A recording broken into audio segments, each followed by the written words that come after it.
When I went to prison, I started realizing the way that economics impacted my upbringing. There was a lot of issues that plagued my community. The attractiveness of being involved in the streets was that I didn't have to worry about the systemic issues. I could make my way on my terms without having to deal with all the factors that came as barriers to me. I didn't want my mother having to fend for herself waiting in line at WIC. I never wanted my brothers to experience hunger. There wasn't any mechanism in my neighborhood that was going to get me out of it. My neighborhood had been forgotten. The only people that knew about my neighborhood was the welfare system, the child protective services, and the police department.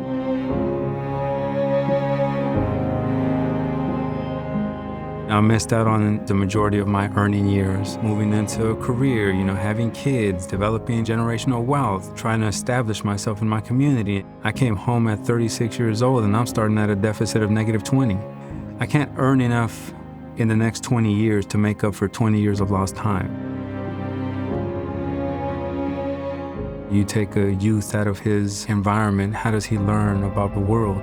What's the point of bettering yourself?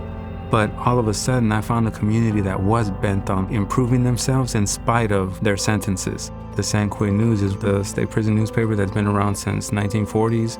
You have every race, every gang represented in that newsroom, and they produce a newspaper, 32 pages every month. I became a part of San Quentin News, and that was like the most impactful thing of my incarceration. I found a community that actually believed that they could make a difference. Like, we were crazy enough to think that we could change the California prison system, and I think to some extent we have. The written word became my method of communication with everybody else who was incarcerated. I don't just want to give you information, I want to give you hope, because that's the one thing that I didn't have as a kid.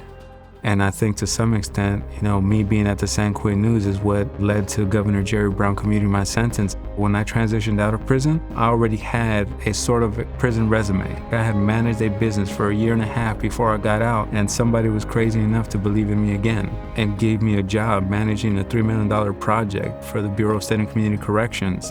I became executive director for Friends of San Quentin News, and then we founded our own nonprofit, the Pollen Initiative. A lot of the hard skills that I learned, like managing a budget, doing pivot tables on an Excel spreadsheet, doing a layout of a newspaper, and then the tough managerial stuff helped me transition out into the real world.